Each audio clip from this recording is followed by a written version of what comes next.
Hi everyone. The day I stopped believing her wasn't the day she lied. It was the day I stopped caring that she did.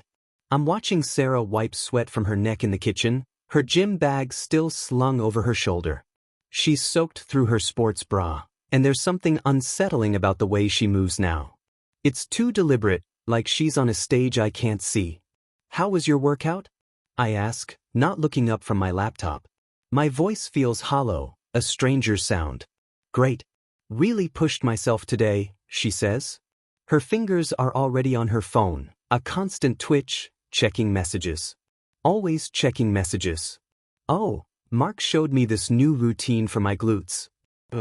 She says his name like it's just casual, like I haven't counted the 12 times she's mentioned him this week, like I haven't noticed the way her voice softens, almost purrs, when she talks about him. I close my laptop, the screen going black, a sudden void. I look at her. Really? The flush in her cheeks isn't just from exercise. It's something else, something that tightens my chest in a way that has nothing to do with love anymore. You're home late? I ask, the words barely a whisper. Gym was packed. Had to wait for equipment, she replies, already turning away, heading for the shower. I'm starving. Can you order something? She doesn't wait for an answer. The bathroom door clicks shut, and I hear the water start running. I sit there in the kitchen, surrounded by the scent of her sweat and her lies. And a cold, heavy truth settles over me. I used to care when she lied. Used to feel that sharp spike of anxiety, that desperate urge to dig for the truth. Now, there's just a calm, calculating stillness. The shower is still running. I hear her singing.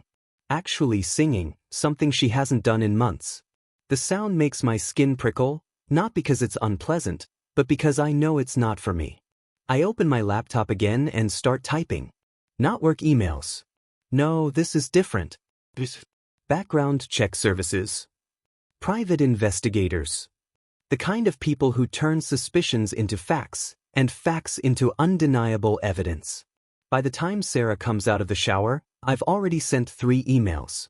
She leans over to kiss my forehead and I let her. Her lips are dry, distracted. You're quiet tonight, she says. Just thinking about work, I reply. You work too much, she says, already moving toward the bedroom. I'm going to change and then we can order food. I watch her go, noting the way she takes her phone with her. Always takes her phone now.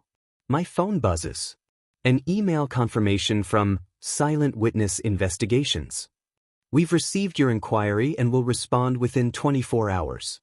I delete the email and clear my browser history. Not because I'm hiding anything, I'm past hiding. But because I'm learning. Learning to be as careful as she is. As calculated as she thinks she is. The funny thing is, I'm not angry. I should be. Instead, I feel something colder, sharper, something that tastes like strategy and patience, and the quiet satisfaction of a plan beginning to take shape. Tomorrow, I'll hire someone to follow my wife. Tonight, I'll lie next to her and pretend I still believe in us. The investigator's report arrives on a Thursday morning, delivered to my office, not home. Smart woman, this Lena Rossi from Silent Witness. She understands discretion. I'm 3 pages in when I see the name and my coffee goes cold in my hand. Mark Daniels. Not just any Mark. Mark Daniels from Northwood High. The same steroid pump jock who used to slam me into lockers between classes. The same Mark who called me bookworm while he was failing basic math. And now he's with my wife. I set the report down and stare at the attached photos. There's Mark, 22 years later, still built like a brick house, but with gray threading through his buzz cut. Still that same cocky grin that used to make my stomach clench with humiliation. The photos are thorough. Mark leading Sarah through a workout, his hands on her hips. Mark and Sarah in the parking lot of the Grandview Hotel downtown, her hand on his chest. Mark's truck parked outside our apartment complex at 2 p.m. on a Tuesday, right after I left for my client meeting. But it's the last photo that makes my hands shake. Not from rage. I'm past rage now. From something much colder. It's taken through our bedroom window. Mark is in my bed, in my sheets. And Sarah's straddling him like she's claiming territory. Her back is arched, her head thrown back. And she looks more alive than she has in months. More alive than she's ever looked with me. I close the report and walk to my office window. 15 floors below, the city hums with traffic and purpose, with people who probably don't know their high school bullies are currently dismantling their lives. My phone buzzes. A text from Sarah. Working late again tonight. Don't wait up. I stare at the message for a long moment, then delete it without responding. The rage should come now. The shouting, the confrontation, the dramatic scene. That's what the old Adam would have done. But this isn't about fairness anymore. This is about Mark Daniels thinking he can take what's mine again. I pull up my laptop and start typing. Not an angry email to Sarah. A carefully worded inquiry to Legal Fortress Attorneys, the law firm that handled our prenup. I need to understand exactly what I'm working with. The prenup was Sarah's idea, actually. She'd been burned in a previous relationship and wanted to protect her assets. The irony is exquisite. She's about to discover that the document she insisted on signing is going to be the instrument of her destruction. I spend the next hour researching Mark's current situation. Social media makes it easy. He's got 15,000 followers on Instagram, all watching him flex and pose.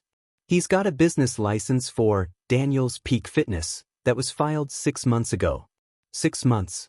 Right around the time Sarah joined that gym. I dig deeper. Mark's ex-wife, Chloe, divorced him 2 years ago.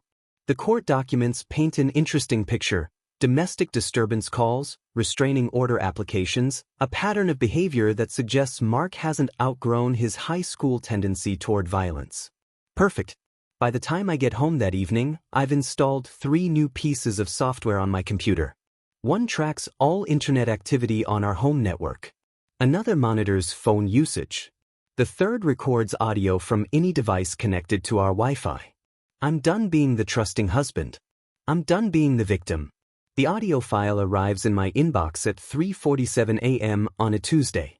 I'm awake because I've been awake every night for the past 2 weeks, monitoring, documenting, cataloging the systematic destruction of my marriage.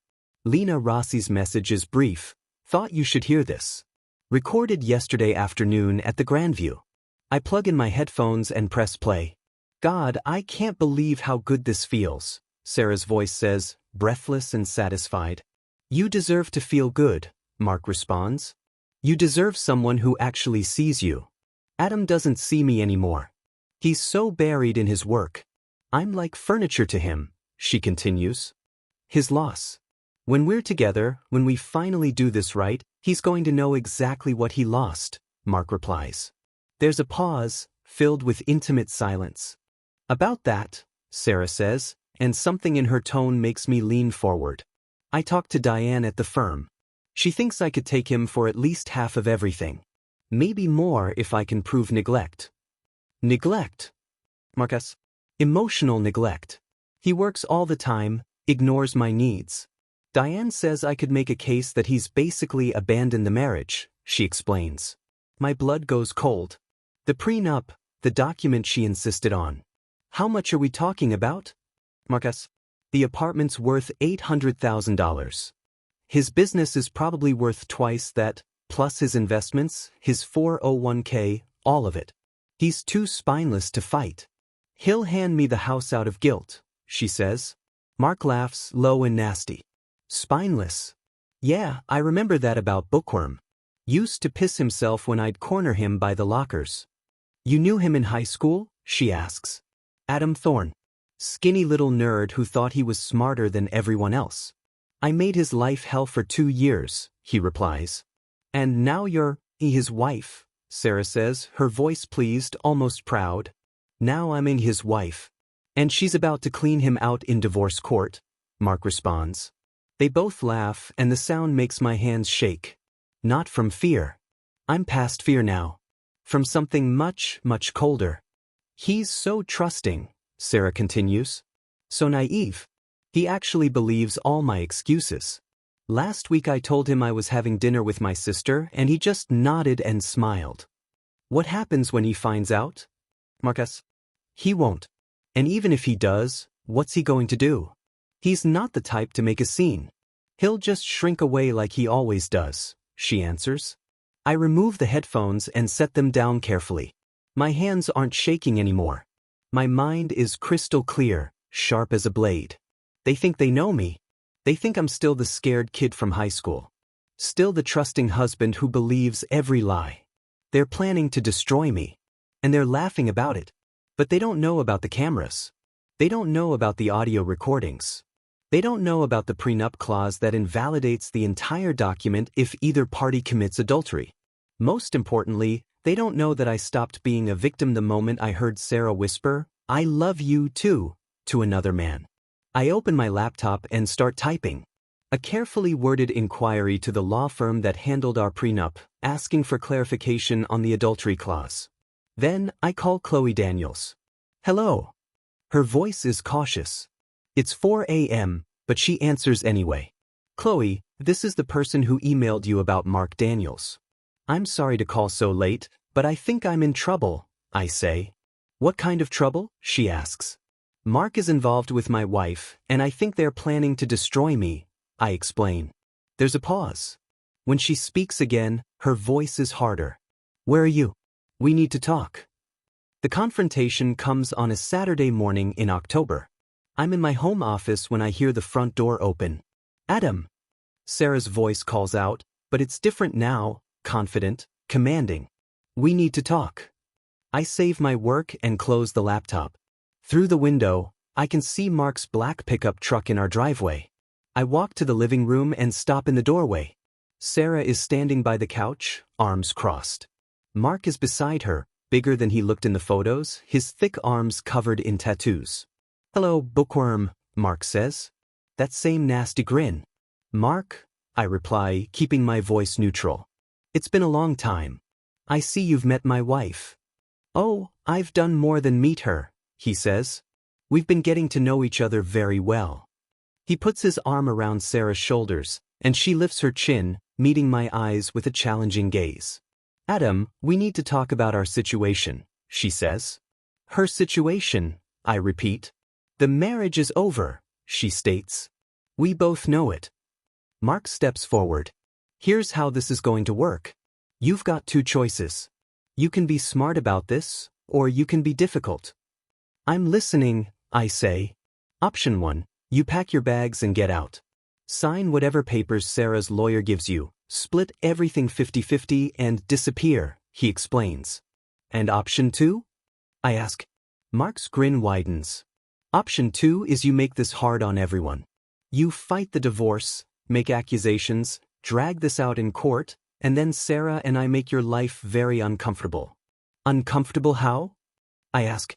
"You remember what I was like in high school. I've gotten better at it since then," he says. I look at Sarah, who's watching this exchange with something that looks like excitement.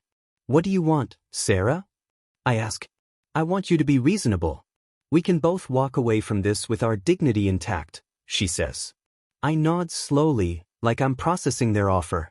"I understand," I say. "But before I make a decision, I'd like to show you something." I walk to the entertainment center and pick up the remote. Behind me, I hear Mark shift his weight. "Adam," Sarah says, her voice cautious. "What are you doing?" "Just want to make sure we're all on the same page," I reply. I press a button and the 65-inch TV flickers to life. The screen fills with footage from our bedroom, dated 3 weeks ago. Sarah is on top of Mark, her back arched, her head thrown back. The audio is crystal clear. "Jesus Christ," Mark breathes. Sarah's face goes white. "Adam, where did you get that?" "I recorded it. This one, and about 40 others just like it," I say. I press another button. Hotel room footage. Car footage. Audio recordings of their phone calls, their planning sessions, their discussions about destroying me financially. "You sick bastard." Mark snarls. "You've been spying on us. I've been documenting the conspiracy to defraud me of my assets. It's all here, Mark. Every lie, every scheme, every moment of your touching romance," I explain. Sarah sinks onto the couch. "You can't use this. It's illegal." "Actually, I can. This is my home, and I have every right to record what happens in it," I reply. Mark takes a step toward me, fists clenched. You think you're so smart, don't you?" I think I'm prepared, I say. I reach into my pocket and pull out a small device. It looks like a car key fob, but it's actually a remote for the hidden safe behind the bookshelf. You see, Mark, I've learned a lot about you. Your pattern of behavior. Your history of violence. Chloe sends her regards, by the way. His face darkens. Chloe? You talked to that bitch? I talked to your ex-wife? She was very informative about your methods, your temper, your habit of threatening people, I reply. I press the button on the remote. Behind me, the soft whir of the hidden safe opening. She also told me that you have a tendency to get physical when you're cornered. Mark's face is red now, veins bulging. You think you can threaten me? I'm not trying to scare you, Mark. I'm trying to educate you, I say. He lunges at me just like I knew he would. I sidestep easily and reach into the safe, pulling out the Glock 19 I purchased 6 weeks ago. Mark, I say calmly. Stop. He spins around, sees the gun, and freezes.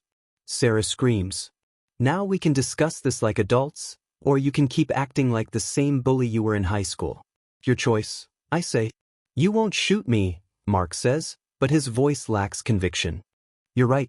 I don't want to shoot you. I want you to leave my home and disappear from my life. But if you force me to defend myself, I will, I reply. Mark's eyes dart between me and the gun, calculating odds. Put the gun down, Adam. Sarah says. This is insane. What's insane is thinking you could destroy my life and I'd just accept it, I respond. What's insane is believing I'm the same helpless victim I was 20 years ago. I walk to the entertainment center and pick up a manila envelope. These are copies of everything. One goes to your parole officer. Yes, I know about the assault charge. Another goes to the State Athletic Commission with evidence of your steroid use. A third goes to the IRS with documentation of your unreported income. Mark's face goes ashen. You can't. I can. And I will. Unless you disappear today forever, I interrupt. Mark straightens up, trying to salvage some dignity. You think you've won? She doesn't love you, Adam. She never did. I know, I say. I've known for months. The difference is I don't care anymore. Get out, I continue. Both of you. You have 10 minutes to take whatever you need. Melissa, you can't just throw me out, she protests. Actually, I can. The lease is in my name, and thanks to your conspiracy, you violated the cohabitation clause in our prenup, I explain. Mark grabs Sarah's arm. Come on. We don't need this. But she jerks away, and I see fear flicker in her eyes. Not of me. Of him. Mark, she says hesitantly. Maybe we should talk about this. Talk about what? He's got us on tape. He's got evidence. We're screwed, he replies. But we can still be together, she begins. With what money? You think I'm going to support you while you fight this in court? He interrupts. And there it is. The moment she realizes her knight in shining armor is just another predator. You're leaving me? She whispers. I'm saving myself, Mark corrects. He heads for the door, and after a moment's hesitation, Sarah follows. She stops at the threshold. I did love you, she says. In the beginning. I know, I reply. But love isn't enough when you're dealing with someone who doesn't know how to be faithful. They leave, and I watch through the window as they argue in the driveway, as Mark drives away without her, as Sarah stands there, realizing she's lost everything. And I don't feel sorry for her. I just feel clean, like I've finally amputated a diseased limb. The divorce proceedings last exactly 6 weeks. Sarah's lawyer takes one look at the evidence and recommends immediate settlement.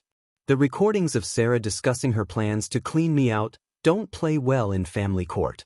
Your client has no case, my lawyer tells Diane during mediation. The adultery clause invalidates the prenup entirely.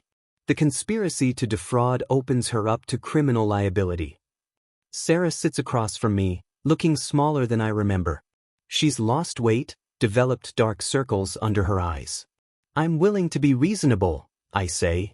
She can keep her car, her jewelry, her personal effects. I'll even pay her health insurance for 6 months. Mrs. Thorne was hoping for spousal support, Diane says carefully. Based on what contributions? My lawyer asks, sliding a folder across the table. The household expenses she ran up having an affair? The credit cards she maxed out buying lingerie for her boyfriend. Diane reviews the documents, her face growing pale.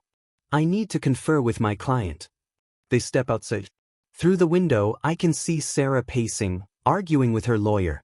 She's going to take the deal, my lawyer says.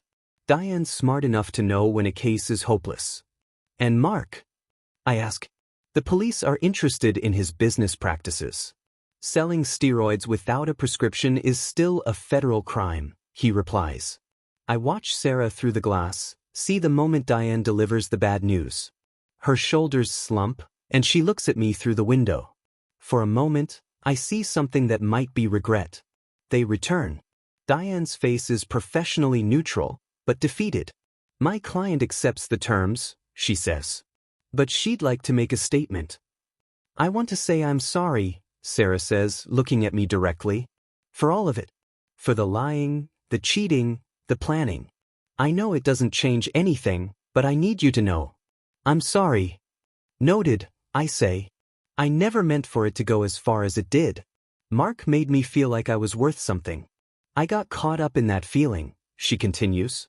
You lost sight of right and wrong, I correct. You lost sight of the fact that I was a human being who deserved honesty. She flinches. You're right. And I'm going to have to live with that. Yes, I say. You are. The papers are signed. 20 minutes later, Sarah walks out with nothing but her purse and the clothes on her back. 3 weeks later, I'm in my new apartment when Lena Rossi calls. Mark Daniels was arrested this morning. Federal agents found enough steroids to supply a small army, she informs me. How long is he looking at? I ask. 5 to 10 years minimum. The fraud charges are still pending, she replies. And Sarah? I ask. Working at a chain restaurant, waitressing. Living in a studio apartment, she says. I absorb this without emotion. The woman who thought she was going to destroy me is now taking orders from strangers. Chloe Daniels wanted me to thank you, Lena continues. She said you gave her something she never thought she'd have, which is justice, I ask. She replies, that's right. The lake house sits on 40 acres of Wisconsin wilderness, 2 hours from the city and a lifetime away from everything I used to be. I bought it with the money from selling the downtown apartment where Sarah and Mark thought they could humiliate me. It's been 8 months since the divorce. 8 months of rebuilding, of learning to trust the silence, of discovering what peace feels like when you're not waiting for the next betrayal. My cybersecurity business is thriving. Turns out, when you're not distracted by a lying wife, you can focus in ways that actually matter. The same skills I used to catch them, surveillance, digital forensics, pattern recognition, are now making me more money than I ever dreamed. I don't date much. Trust is a luxury I can't afford yet. But I've had a few casual relationships. Women who understand I'm not looking for anything serious, who appreciate honesty over romance. I'm on the deck this morning drinking coffee and watching the sunrise when the mail truck arrives. The driver drops off a small package and drives away. The package is from Chicago. No return address. Inside is a single envelope, expensive paper, my name written in Sarah's handwriting. I stare at it for a long moment. Part of me wants to burn it immediately. Another part is curious about what she thinks she has to say. I walk to the window. The lake is calm, mirror smooth, reflecting the sky perfectly. This is what peace looks like. Stillness, quiet, the absence of chaos. I return to the table and open the envelope. Madam, I know you probably don't want to hear from me. I know I don't deserve anything from you, but I need you to know that I think about what I did every single day. I think about how I hurt you, how I betrayed you, how I threw away the best thing that ever happened to me for someone who didn't even care enough to stay. I'm not writing this to ask for forgiveness. I know there's no going back. I'm writing because I need you to know that I understand now. I understand what I gave up, what I lost. Mark was never the man I thought he was. He was just someone who knew how to tell me what I wanted to hear. That's my fault, not yours. You loved me consistently, faithfully, completely. I was the one who needed constant validation. I know now that love isn't about feeling special. It's about feeling secure. It's about knowing someone will stay, will choose you even when you're not at your best. You gave me that and I threw it away. I'm working now, trying to rebuild. It's hard, and I probably deserve every bit of struggle, but I'm learning what it means to be alone, to be responsible for my own happiness. I don't expect you to care about any of this. I just needed you to know that I understand what I did to you. And I'm sorry. Not sorry because I got caught, but sorry because I hurt someone who didn't deserve to be hurt. I hope you're happy. I hope you found peace. I hope you've forgotten me. Sarah. I read the letter twice, then walk back to the window. The loons are calling to each other across the water. Sarah's words are probably sincere. She's probably learned things, grown in ways she never had to when she was married to someone who made her life comfortable. But her sincerity doesn't change anything. Her growth doesn't undo the damage. I walk to the fireplace and strike a match. The letter catches fire immediately, curling at the edges, turning to ash. I don't feel angry. I don't feel sad. I don't feel anything except the quiet satisfaction that comes from knowing I've moved beyond the reach of her words. She taught me that love can lie, that trust can be weaponized, that the people closest to you can be the most dangerous. I taught her that actions have consequences, that choices have prices, that some bridges can never be rebuilt. The fire dies down, and I sweep the ashes into the fireplace. Outside, the loons have gone quiet, and the lake is perfectly still. I have work to do today. A new client, a CEO who thinks his business partner is embezzling. It's the kind of case I specialize in now. People who trust the wrong person, who need someone to document the truth. I'm good at this work. Better than good. I'm becoming something of a legend. The guy who can find evidence that doesn't want to be found. The phone rings. It's Lena calling from Madison. How's the hermit life treating you? She asks. Can't complain. The view's good. The company's better, I reply. Company? Should I be jealous? She asks. Just me and the loons. They're excellent conversationalists, I say. She laughs. I'm coming up this weekend. I'll bring wine. I'm interested, I reply. But you have something better than wisdom. You have peace. That's rare, she says. After she hangs up, I sit in the quiet and think about what she said. Yes, that's what I have now. Not happiness exactly, but peace. The absence of chaos, of uncertainty, of people who want to use me. I've learned to be content with that. Peace isn't forgiveness. It's the decision to stop letting other people's choices define your life. The sun is higher now, burning off the morning mist. I take a sip of coffee and smile. Somewhere in Chicago, Sarah is probably starting her shift at the restaurant. Somewhere else, Mark is counting down days until his trial. And here I am, in my fortress of solitude, drinking coffee and watching the sunrise, and feeling something I haven't felt in years, completely, utterly free. She taught me that love can lie. I taught her that silence can scream louder than revenge. And now, finally, there is nothing left to say. How does this version feel to you? Does it capture the darker, more humanized tone and simpler language you were looking for? Dear listeners, please share your thoughts in the comments section below, and don't forget to like, share, and subscribe.